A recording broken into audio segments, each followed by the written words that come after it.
কাঠগোলাপের এই রূপটা তোমাদেরও ভালো লেগেছে কিনা সেটাও জানিও।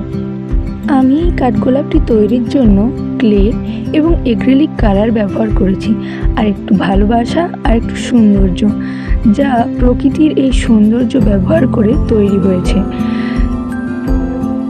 কথা বলতে বলতে এই কানের দুলটি বানানোর কাজ প্রায় শেষের পথে। আমি তো প্রথমে এগুলিকে অ্যাটাচড করে কালার করে নেব। তোমরা ফাইনাল লুকটি দেখে বলো যে কেমন হয়েছে। নমস্কার, সবাই ভালো থেকো।